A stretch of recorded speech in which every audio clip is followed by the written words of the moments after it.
The flight attendant's voice cut through the soft hum of the cabin like a blade. "Sir, you'll need to gather your things. You don't belong in first class." Every head turned. Daniel Carter froze mid-movement, one hand still gripping the armrest, the other holding a crumpled boarding pass that had already been checked twice.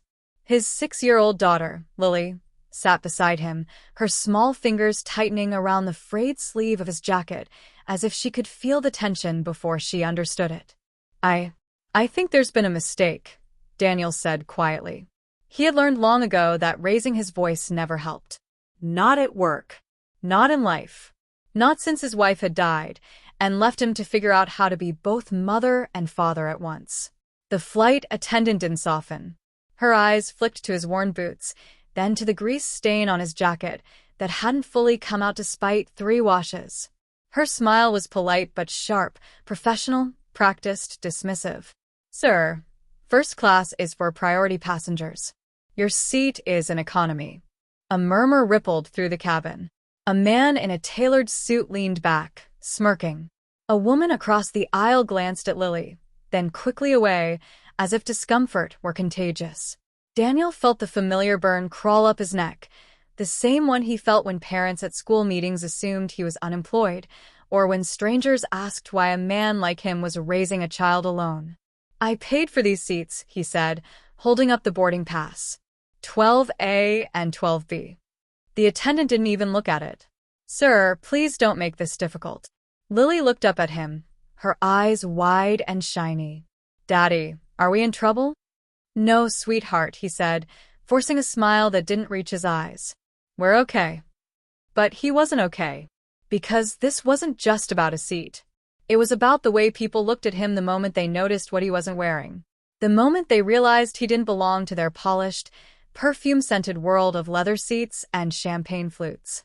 Daniel had almost refused the upgrade when he booked the ticket. It was the first time he and Lily had flown since Emily passed away. The trip itself felt heavy with memory and guilt. But the airline's app had flashed a last-minute offer, points he didn't even remember earning, enough for first class. A small miracle. He had thought maybe, just once, Lily could stretch her legs without bumping into a stranger. Maybe she could sleep without folding herself into a ball. Maybe he could give her something that felt normal. Now that miracle was being peeled away in front of everyone. "Sir," the flight attendant said again, her tone tightening, "if you don't comply, I'll have to call security." Security. The word hit Daniel harder than it should have. He stood slowly, heart pounding, every instinct screaming not to make a scene.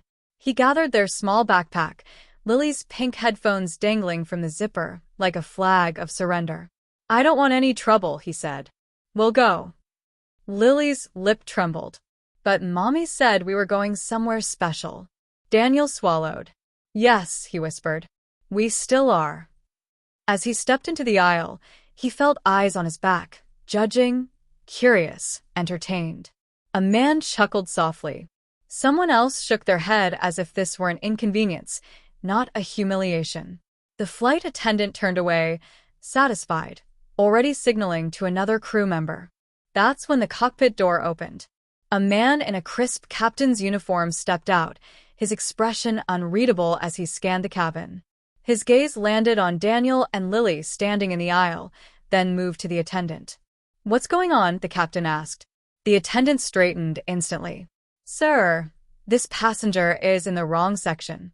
I'm escorting him to economy." The captain's eyes shifted back to Daniel.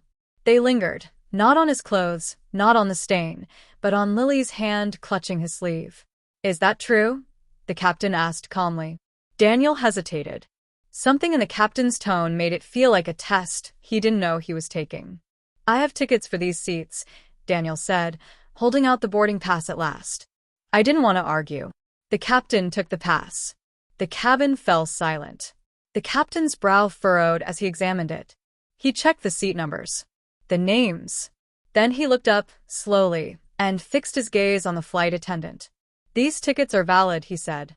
The attendant blinked. "That's not possible." They were upgraded this morning," the captain said. "Cleared in the system." A flicker of something, panic, maybe, crossed her face. "I must have," she began. The captain raised a hand, stopping her mid-sentence. His voice dropped, but it carried. "Sir," he said to Daniel, "please return to your seat." Daniel hesitated, unsure if this was real or just another twist before disappointment. But Lily tugged gently on his hand. "Daddy," she whispered, "can we sit back down?" He nodded and guided her back to their seats. As they sat, the captain turned fully to the flight attendant. "Come with me," he said. She followed him toward the front, her steps suddenly unsure.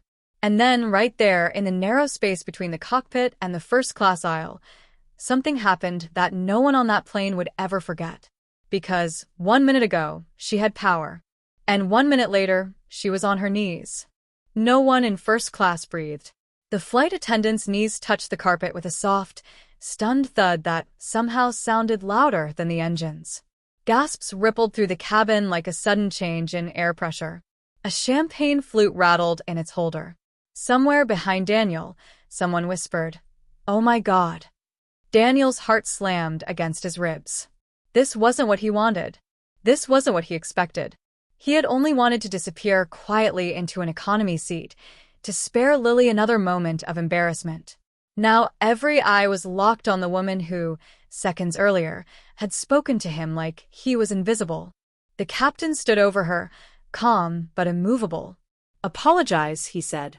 The word hung in the air. The flight attendant's face had drained of color.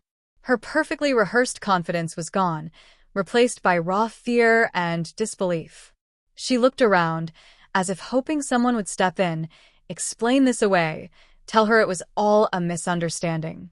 No one did. I'm sorry," she said, her voice barely audible. The captain didn't move. "Not to me." Her gaze shifted slowly, painfully, until it landed on Daniel. He shifted in his seat, instinctively pulling Lily closer. Her head rested against his arm, her eyes darting between the kneeling woman and the captain with confused curiosity. "I'm sorry," the attendant said again, louder this time. "Sir, I made an assumption. I was wrong." Daniel swallowed. He had waited years for someone like her to say those words. Not just her, people like her.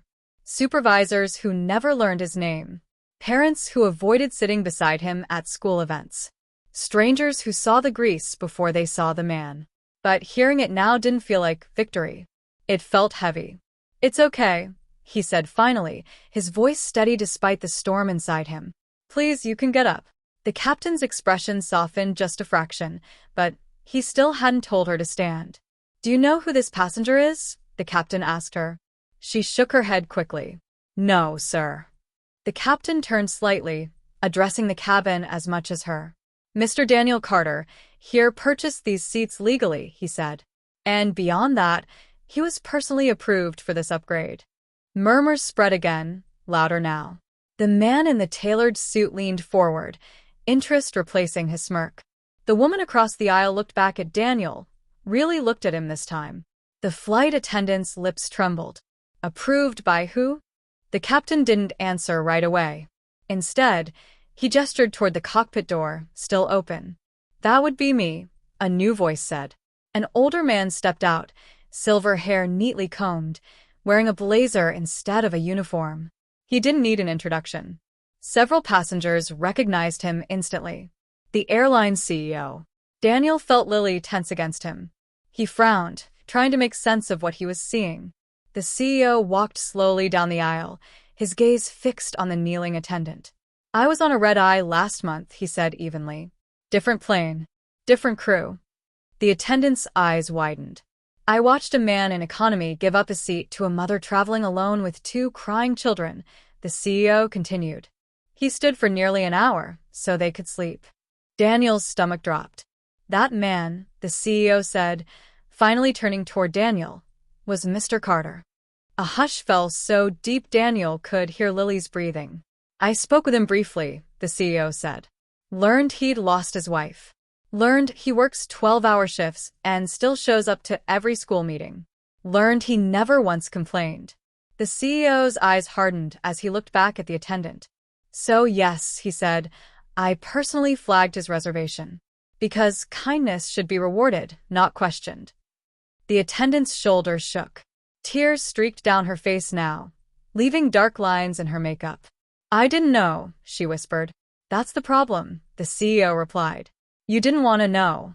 Daniel felt a strange warmth rise in his chest, part relief, part disbelief, part something dangerously close to gratitude. He had done nothing extraordinary. He had simply done what felt right, the way Emily would have done. Please, the attendant said, her voice breaking, I never meant to humiliate anyone. And yet, the CEO said quietly, you did. He paused, letting the weight of that truth settle. Stand up, he said at last. She rose shakily to her feet, unable to meet anyone's eyes. The captain spoke again, his voice firm but measured. You'll be filing an incident report after landing. Until then, you're relieved from passenger service. The attendant nodded, silent tears still falling. As she stepped away, the CEO turned back to Daniel and Lily. I owe you an apology as well, he said. Not for her actions, but for a system that still teaches people to judge before they listen. Daniel shook his head. You don't owe me anything. The CEO smiled faintly. I disagree. He reached into his pocket and pulled out a card, placing it gently on Daniel's tray table. If you ever need anything, he said, you call me. As the CEO returned to the cockpit and the cabin slowly exhaled, Lily looked up at her father. Daddy, she whispered. Why was she on the floor? Daniel kissed the top of her head, choosing his words carefully.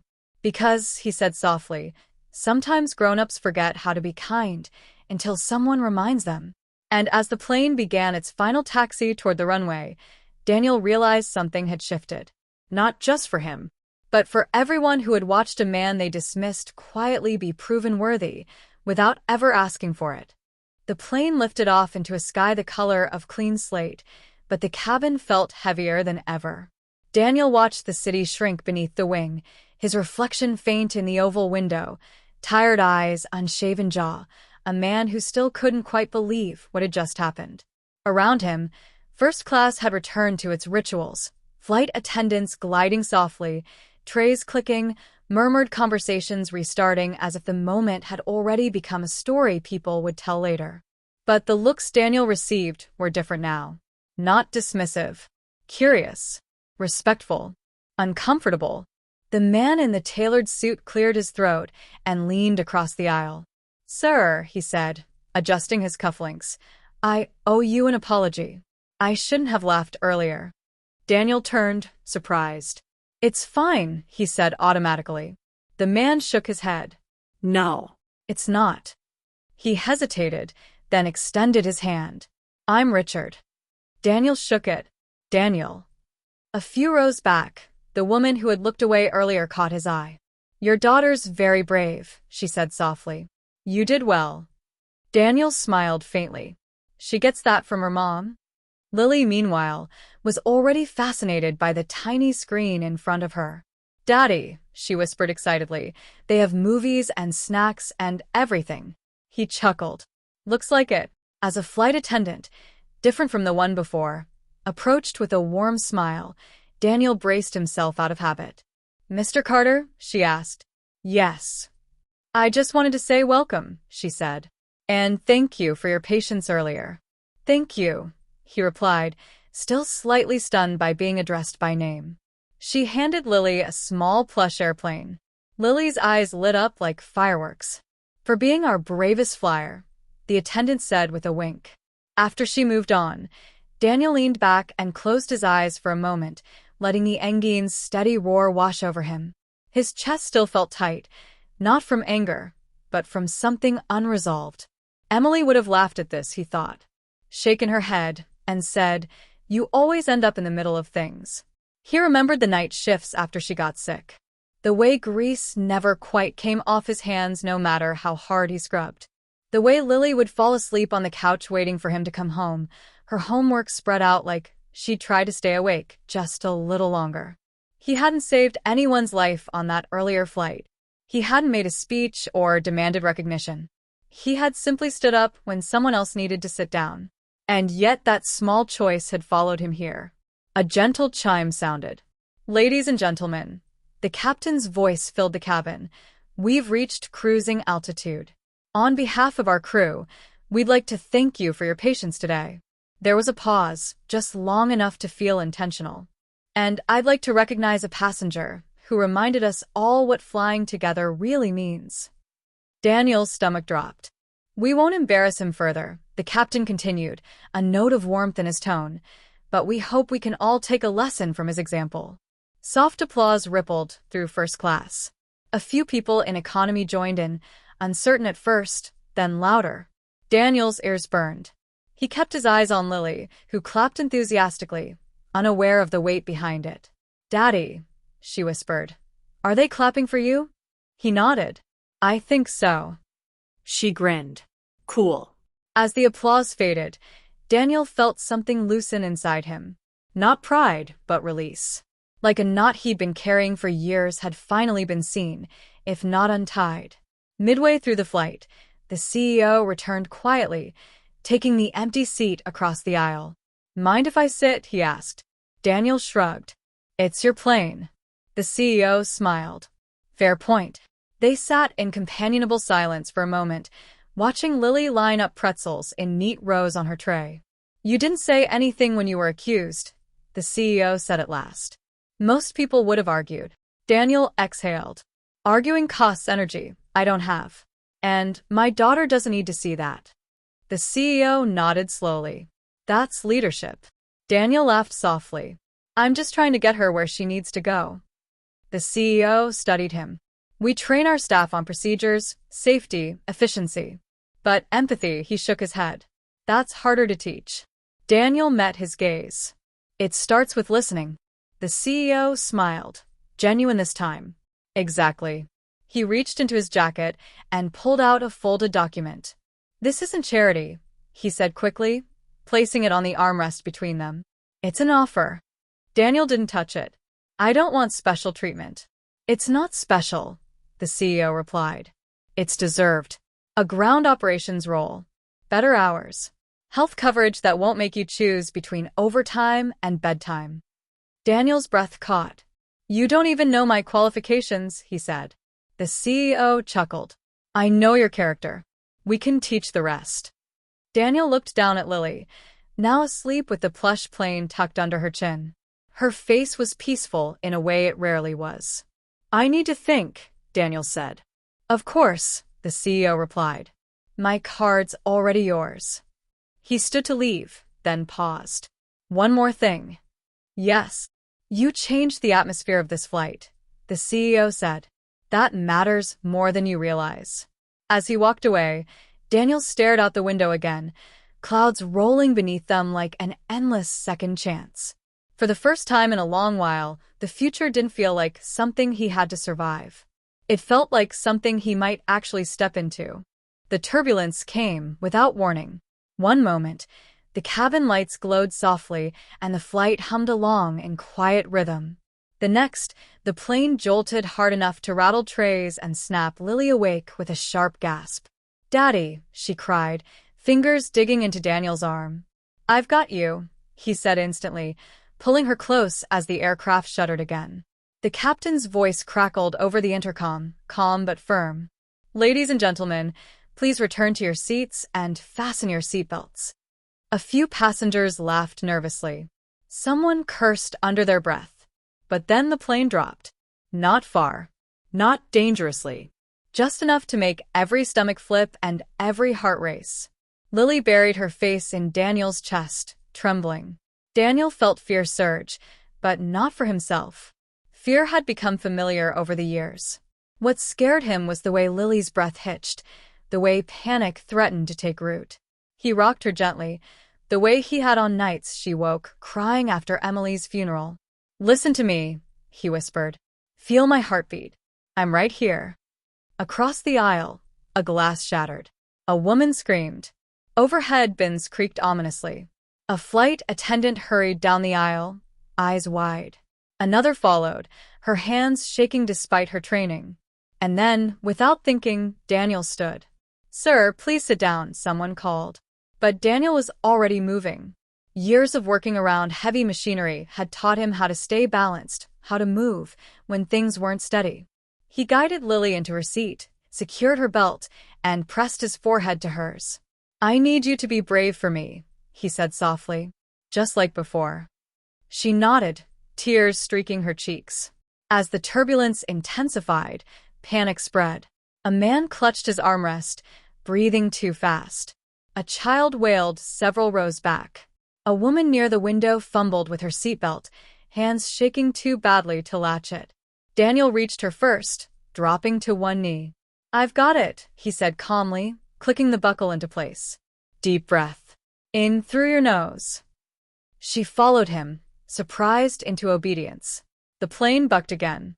Daniel steadied himself, one hand braced against the seat, the other holding the armrest of a terrified teenager who looked like he might pass out.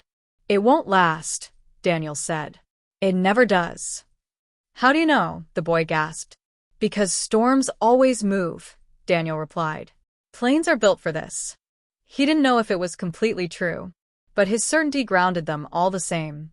From the front of the cabin, the captain watched in the mirror mounted near the cockpit door. He said nothing, but his jaw tightened with recognition. When the turbulence finally eased, it felt like the release of a held breath that had lasted forever. The cabin fell silent. Then applause broke out, raw and unplanned. Daniel returned to Lily, kneeling beside her seat. She threw her arms around his neck. "You didn't leave," she whispered. "Never," he said, his voice thick. A flight attendant approached, eyes shining. "Sir," she said, "thank you. You helped more people than you know." Daniel shook his head. "Anyone would have done it." She smiled gently. No. "Not everyone does." The captain's voice came over the intercom again. "Ladies and gentlemen, thank you for your cooperation. And thank you to a passenger who reminded us what calm looks like." Heads turned, not with curiosity this time, but gratitude. The CEO reappeared in the aisle, his expression unreadable until he reached Daniel's row. "You didn't hesitate," he said quietly. Daniel shrugged. "They were scared." "So were you," the CEO said. Daniel met his eyes. "Fear doesn't excuse inaction." The CEO nodded slowly, as if filing the words away for later. "I meant what I said earlier," he added, "about the offer." Daniel looked down at Lily, now sipping apple juice like nothing extraordinary had happened. "If it means more evenings like this," he said softly, "then I'll consider it seriously." The CEO smiled. "That's all I hoped for." As the flight smoothed out, something fundamental shifted in the cabin. People spoke more softly. Strangers smiled at one another. The invisible walls that had separated them, first class, economy, status, appearances, felt thinner now. Daniel sat back, exhaustion washing over him. Not the bone-deep fatigue of long shifts, but the honest tiredness that comes after doing what's necessary. For the first time since Emily's death, he felt something close to peace, not because life had become easier, but because he trusted himself to handle whatever came next. And somewhere between the clouds and the calm, the flight stopped being about humiliation or justice. It became about humanity, about who stands up when everything shakes, and who stays seated when it matters most. The plane touched down smoother than anyone expected. Applause filled the cabin, not the polite kind this time, but something fuller, warmer, like relief finding a voice. Lily pressed her face to the window, eyes wide as the runway lights streaked past. "We landed," she laughed. Daniel smiled, brushing her hair back. "Told you we would." But as the engines powered down and the seatbelt sign chimed off, Daniel sensed something else settling in, an ending, yes, but also a beginning. The kind that arrives quietly, without fanfare, and changes everything anyway. Passengers stood, gathered bags, glanced his way. Some nodded. Some smiled. One woman stopped beside him. "My husband died 3 years ago," she said softly. "Watching you today, it helped more than you know." Daniel swallowed. "I'm glad." She squeezed his arm once and moved on. Near the front, the flight attendant from earlier, now out of uniform, eyes red but steady, waited awkwardly. When the aisle cleared, she approached Daniel and Lily. "I know I already apologized," she said, voice trembling but sincere. But I need to say this without an audience. Daniel looked up at her. I judged you, she continued. And I was wrong. Not just about your seat, about your worth. I won't forget that. Daniel studied her for a moment, then nodded. Neither will I. She knelt again, but this time not in shame. In humility. Lily tugged Daniel's sleeve. Daddy, why is she kneeling again? The woman smiled sadly. Because I'm learning, she said. Daniel placed a hand on Lily's back. That's okay, he said to the attendant. You can stand. She did, tears in her eyes, and walked away lighter than before. At the gate, the captain waited, shaking Daniel's hand firmly. You kept your head when others lost theirs, he said. That's rare. I just did what felt right, Daniel replied. The CEO stood nearby, holding a small envelope. No pressure, he said, passing it over. But I hope you'll read it. Daniel nodded. Thank you. Later, in the terminal, Daniel found a quiet bench and opened the envelope. Inside was a formal offer letter, and beneath it a handwritten note. Your daughter deserves to see her father thrive. So do you. Daniel leaned back, exhaling slowly. For the first time in years, the path ahead didn't look like a narrow corridor of survival. It looked wide. Daddy, Lily said sleepily, leaning against him. Did we do something special today? He kissed her forehead. We reminded people to be kind. She smiled. That's easy. He laughed softly. Sometimes it isn't. As they walked toward baggage claim, Daniel noticed something strange. People weren't rushing past each other anymore. A man helped an elderly passenger with her suitcase. A teenager held a door open. Small things, but they mattered. Because change rarely arrives as thunder. Sometimes it arrives as a tired single dad who refuses to be cruel, even when the world gives him permission to be. Outside, the evening air was cool. Daniel hailed a cab and buckled Lily in, then climbed beside her. As the car pulled away from the airport, he looked back once more at the planes lifting into the darkening sky. Emily would have loved this moment, he thought. Not the attention, not the offer, but the proof. Proof that kindness echoes. That dignity, once claimed, can't be taken away. And that sometimes, when people look down on you, the universe finds a way to make them look up instead. End.